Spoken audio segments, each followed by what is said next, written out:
Hi guys, this is my take on a card that we made together at a wonderful team event online recently. We've had to swap our team events to online get-togethers, so virtual ones, and we had the most fabulous time playing games and making a couple of cards. And this is the one that I made. It's based on an idea that Michelle last gave us, and I think she got from someone else. So as with all of these wonderful things, cards get cased and copied and changed and altered, and we make wonderful creative things that way. So this is the one that I made at the event, and it's lovely because look what happens here. When I open it up, it's actually just a strip of card with all the embellishments on it, and it closes up to make a really lovely, I can't hardly show you, I'm afraid, there we go, really lovely open card. Isn't that pretty? And this was using the Forever Blossoms. So this was my take on the one that she showed us, which was quite different.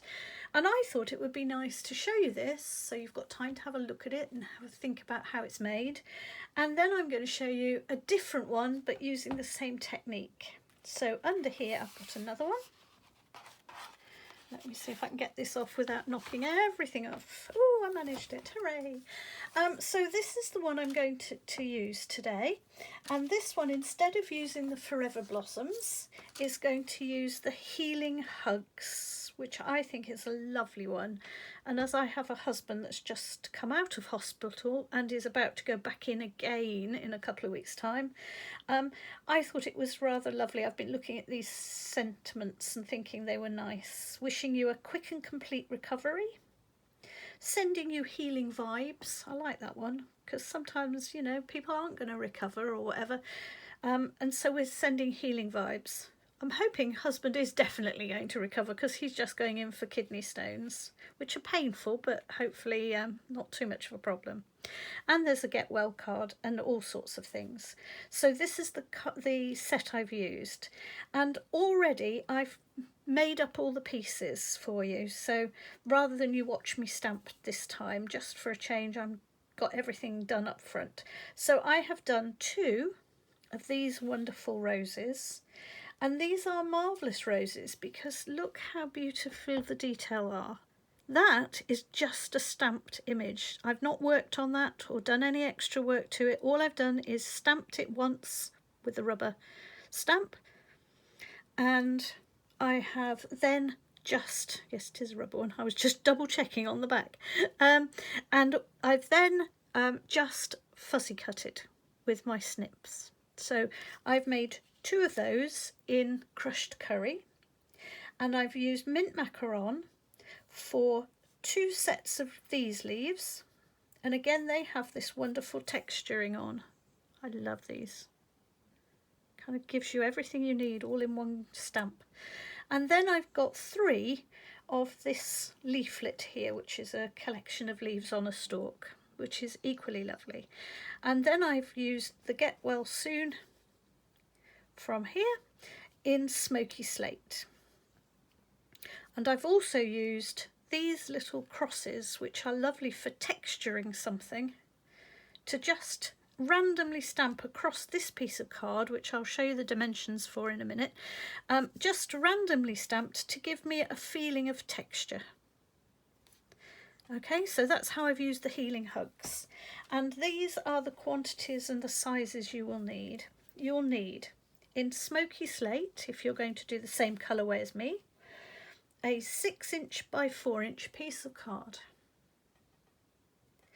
In the Whisper White, you'll need a 5 7/8 by 3 7/8.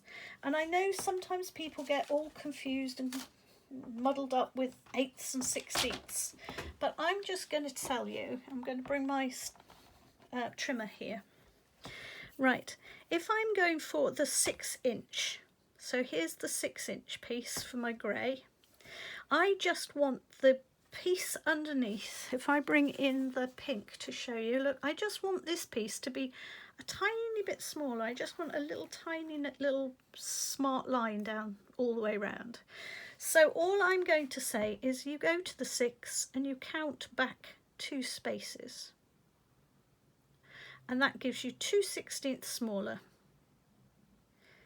And then you cut the coloured piece 2 spaces smaller, 2 bits smaller. Okay? And the same with the 4.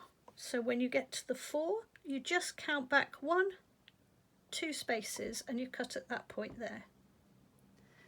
Okay, that's sometimes I find easier than trying to remember how many 7/8, 70/16, whatever. But those are your figures if you like your sums and things. Here are your actual figures. So 6 1/4 by 2 inch, scored at the quarter point, so quarter of the way down. Okay, which then makes it fit exactly with this one, but the score line comes where the top of this one would be.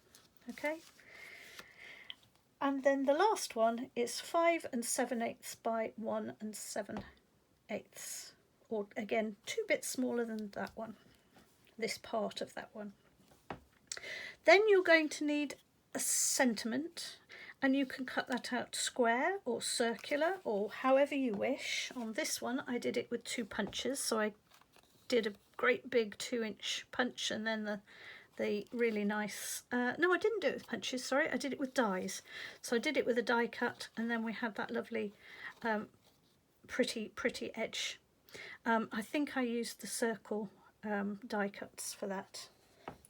But with this one I'm going to just simply cut a square, and again I'm just going to make it a tiny bit bigger all the way round than the sentiment.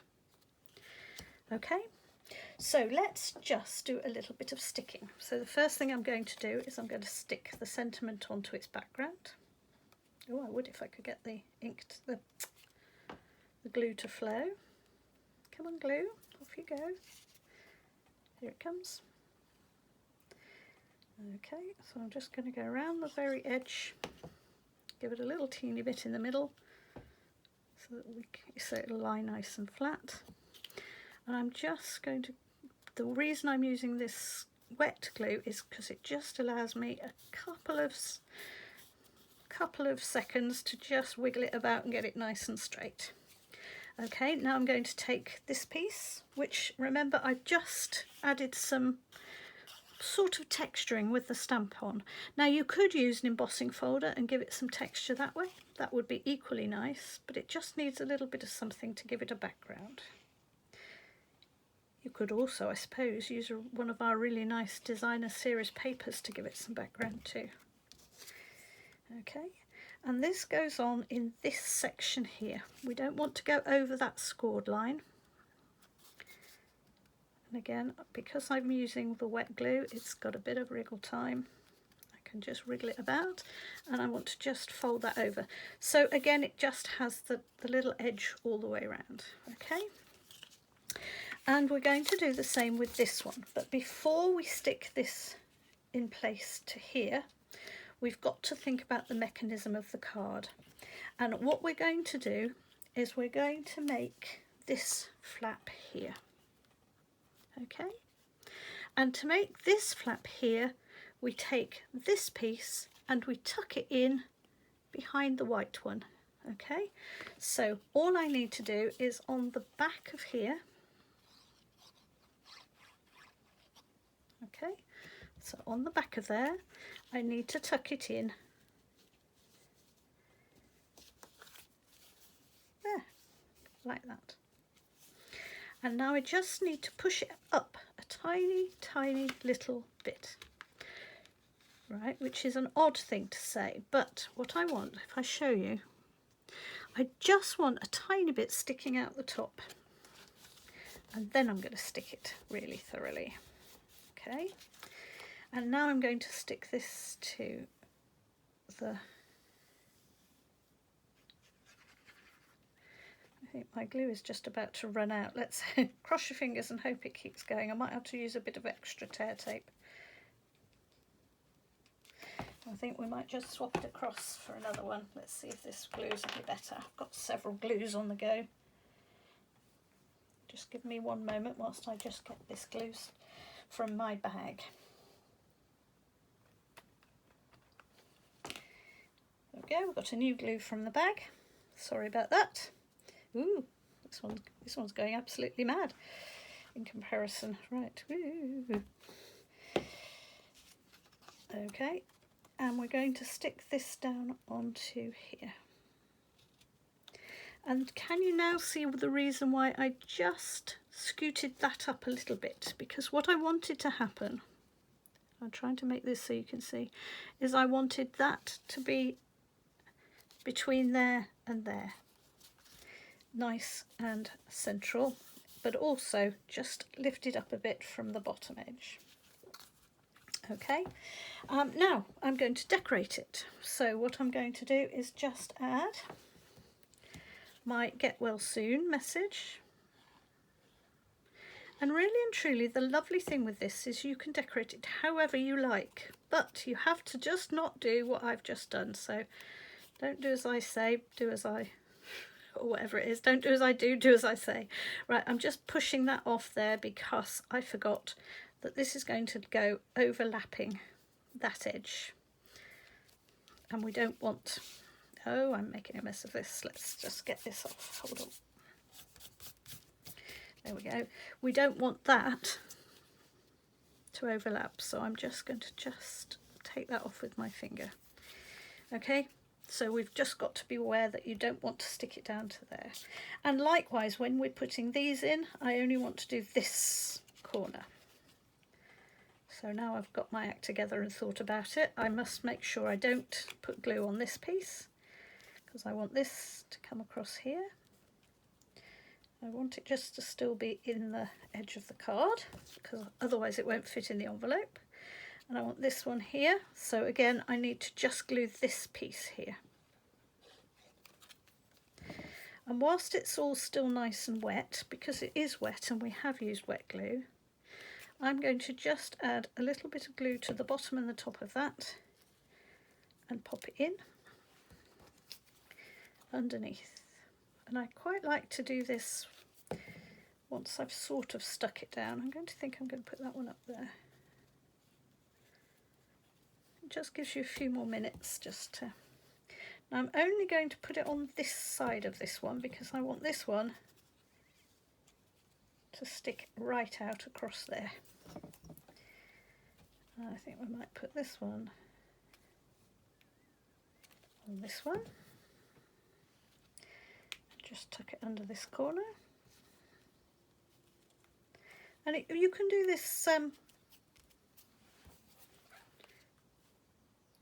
this before you stick the roses down if you want, but I quite like just to have a few loose-ish ends and to have it so that it has a bit of a feeling of the roses too. There we go. So I quite like to keep those nice and loose. There we are. I hope you like that. There is my Get Well Soon version. And here is my Always and Forever version. And on this one I added some extra pearls and some extra ribbon. And I'm looking at this and thinking I might also put a little piece of ribbon in here. So I'm using this lovely polka dot tuille, which I think is probably the nicest ribbons that we've ever had in the whole of the Stampin' Up history of ribbons. I absolutely love this. It's a bit like florist ribbon in that it sort of vanishes into the background sometimes, but it also gives you just a lovely spark of something special. So I may or may not put that on there.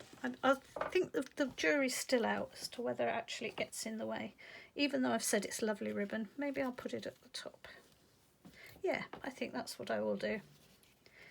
Sometimes you just have to go with what you feel at the time. So I think I'm just going to pop that at the top to highlight the top of the card instead. Okay, And there we go. I hope you've enjoyed those, and maybe it will inspire you to make one of these lovely flippy cards which stand up beautifully on a mantelpiece. There we go. Not that you can see those terribly well now, so I'll just pop them back this way. Thank you very much. See you again another day. Bye bye.